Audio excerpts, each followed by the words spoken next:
Welcome back. Today, we're going to be talking about the balance of action and thought.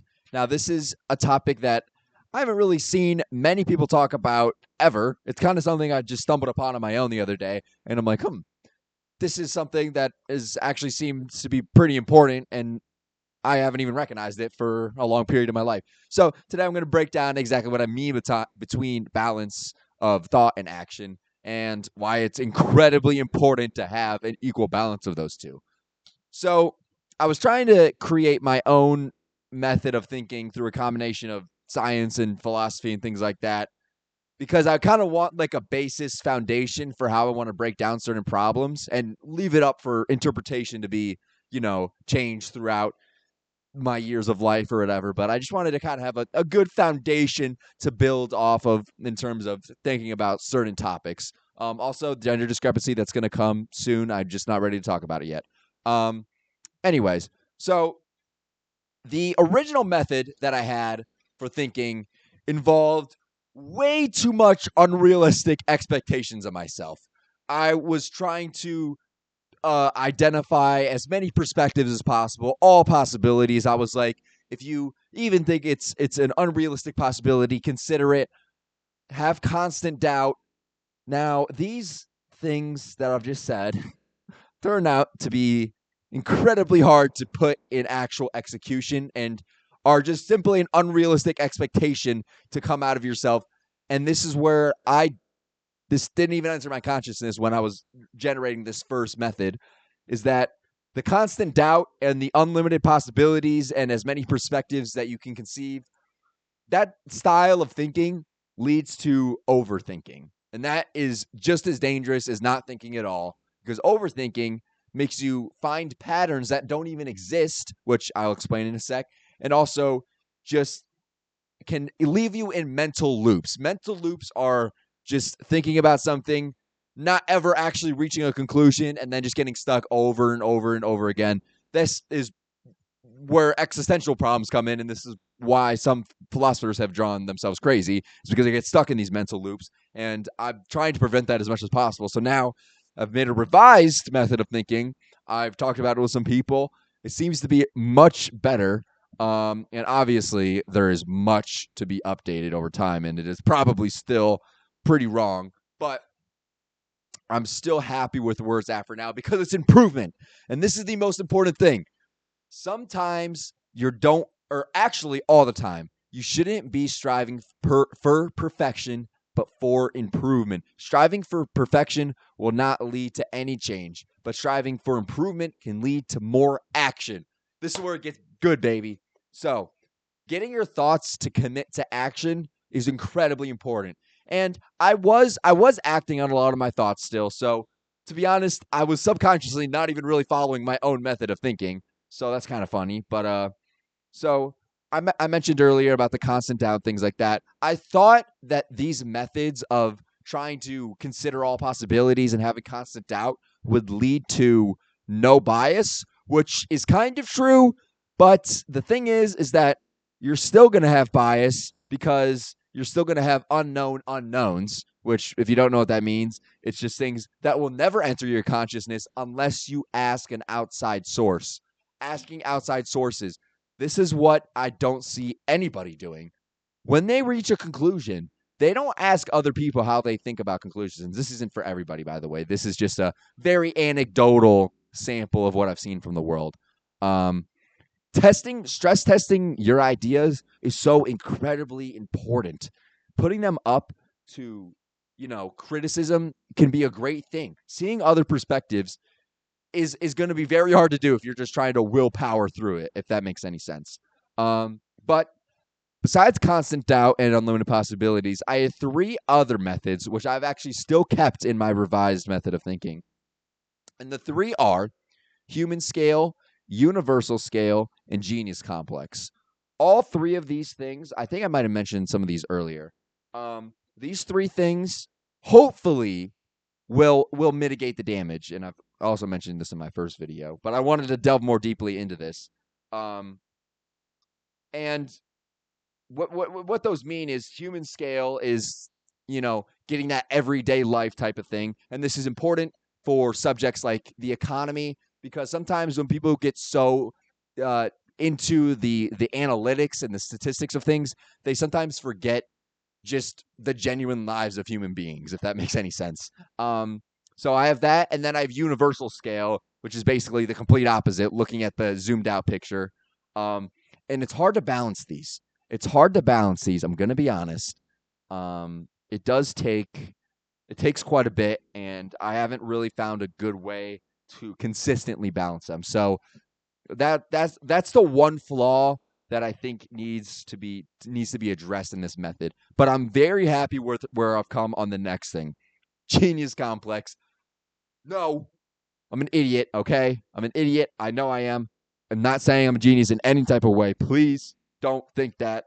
But this is basically in place to prevent that style of thinking. Don't think that you come to a conclusion that you're somehow better than someone else or that you're superior. Look, first of all, you could still be wrong. Second of all, you have to understand that a lot of people aren't even having the choice of how they're perceiving the world. They've just grown up in that environment leading to the way that they think. And it's I don't want to say it's not their fault, because then it's like, well, then how does change happen? But I really do think it's more of a how society is set up in general. And it's like, you can't blame people for that. And I don't like people that think that they're somehow better for, reaching these different conclusions, things like that. Like, I think it's absolutely ridiculous to think that. And this is where I go back to Carl Sagan, who, if you don't know, is an astrophysicist from the 50s and the 90s.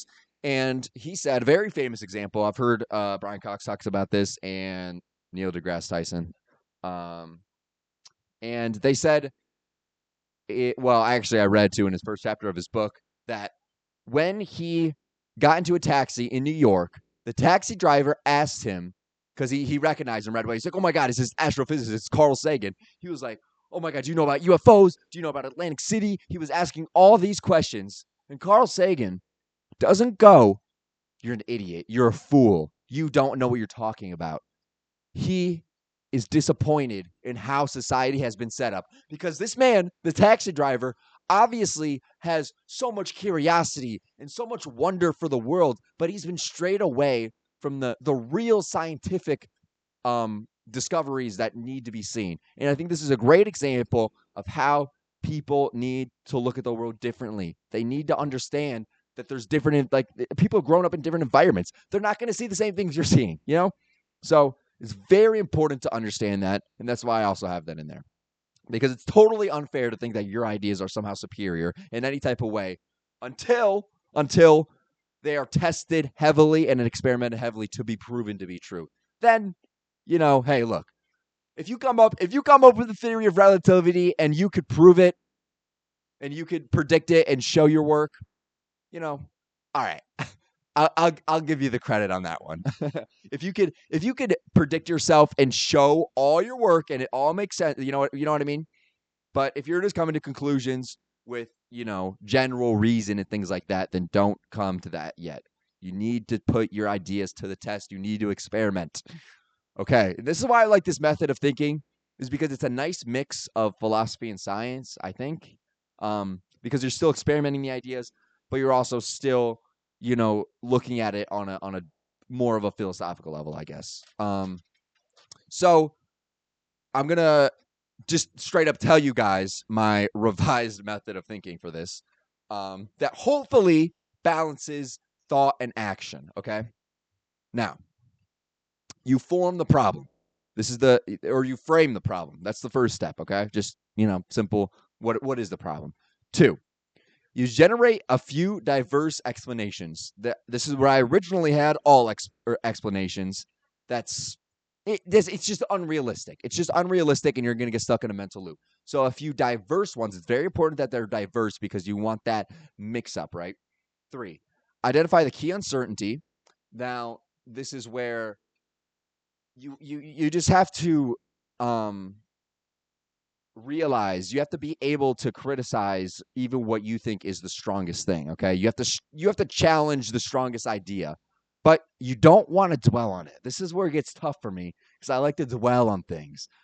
that's bad. The reason that's bad is because at some point you're going to have to make a decision. And if you're dwelling on these ideas, then sometimes that decision will never come to be. Sometimes you have to say, okay, I feel comfortable. I've thought about this enough. Now it's time to take action. How do you make that distinction? The only way that I've really been able to do it is you just kind of have to commit. You just kind of have to, like, you can't, if you're thinking about things for more than a couple hours or something like that, like on one problem and you're just stuck on the same point and you're just going back and forth, move on, brother. Either move on or pick something, experiment it, let it sit in your brain, let it sit, let the experiment sit, right? And if, for example, this could be like, okay, let's say you want to prove that the earth revolves around the sun, right? You experiment it, you see the results, you let it sit for a day, you let it, kind of, you let the information absorb in your brain, which I think is very important because sometimes you just need to be patient. People love to jump to things. Be a little bit patient. You want to be patient, but you also still want to take action, okay?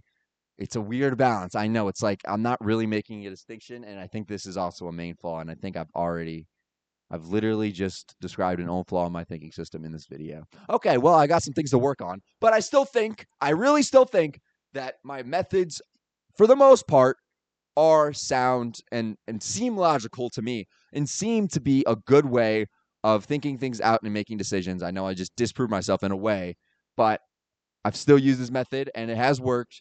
I just maybe got to word it a little bit differently. But I think you could still take from this video that most people don't think about the balance of thought and action, right? They pick one. Think about it, right? Most people are either thinking to think or they're acting to act, right? I mean, this is where people are impulsive. That's just acting to act. They're just acting to act, And then you have people that never do anything, but they're thinking all the time. At some point, you're going to have to take action. And if you don't take action, then your thoughts might as well not even, they might as well be meaningless. If you're not actually stressing them and putting them to the test, what is the point of having that idea? I really do believe that because I think there's a lot of people out there that come up with these conclusions to things without ever really testing it, and then they're so confident in it. And it's like, well, you're not doing anything. You're not doing anything. You're just falling into the same trap as everybody else. And it is hard to do. I'm not going to say it's easy, and I'm not going to say I've done it very well, but a very easy way to put this into just a couple words, my entire method of thinking: think, choose, test, update. Those 4 words. If you just remember that, I really do think that's a healthy way to think about things. I think it's very important too to keep this simple. I've tried to overcomplicate it. You don't want to do that. It's just adding more mental loops. Simplifying it in this way, hopefully, I genuinely believe this will make things easier to balance that thought and action that so many people struggle with, okay? Don't strive for perfection, strive for improvement. Bang. That's what you need. That's really what I think is important to know from this. But yeah, let me know what you guys think. Actually, one more thing, or actually a couple more things. Sorry, I kind of forgot about this. This is where I was talking about finding patterns that don't exist. This is what happens when you get stuck in mental loops, okay? This is, I actually think, a very good example of this is movie critics, specifically YouTube movie critics. The issue that I have with a lot of them is that they try to find patterns or meaning in movies that don't actually exist. I'll give you one example, okay? I'm not dissing any of these YouTubers, but let's say you see one and it says SpongeBob is the greatest comedic show of all time. I've seen very similar titles about other kid shows and things like that. Not saying that kid shows can't be great, but a lot of the time they're deriving all of this meaning from things that you can't derive meaning from. They're not even supposed to be, you know that they're not intentionally doing that. This is what people did. This is what people do with like J. Cole and Kendrick Lamar too, especially with Kendrick Lamar. I don't know if you guys remember during the Kendrick and Drake beef, but I don't know if you guys are into rap or anything. This might not be part of my audience, but Kendrick was very. A lot of people delved into his lyrics so deeply that they ended up finding meaning. They ended up finding all these numbers, and they're like, "Oh, this all correlates." No, it doesn't. No, it doesn't. Not everything actually has meaning in it, and trying to find meaning in it to me is just a waste of time. Okay, now humans are good at finding patterns, but if you overanalyze, then that's when randomness gets treated as structure. Okay, this will lead to worse decisions. Now, there's two types of overthinking. Okay, there's overfitting math. These are still my own ideas. I know that they could be heavily criticized. Please, heavily criticized. Overthinking human condition or cognition. Overfitting math is the analytical side. It's trying to find patterns in analytics that don't exist. This is where people are able to use charts to deceive others by showing that there's meaning in it when there's really not. This actually happened. This is very common today, where people will use charts just to fit their own ideologies, even if those charts don't even derive the truth that they're trying to explain. And then you have overthinking human cognition. This is what I was talking about earlier. This is just the simple, what most people think overthinking is, in terms of you're just, getting stuck in those mental loops and you're not actually making any progress. Okay, perfection is unrealistic. Improvement is the way to go. That's what I'm on right now. I'm set on that. Let me know what you guys think. And have a great day. Love where the channel's going. Love to see that I at least got a couple people. So appreciate you guys. Live a good life, and I will see ya.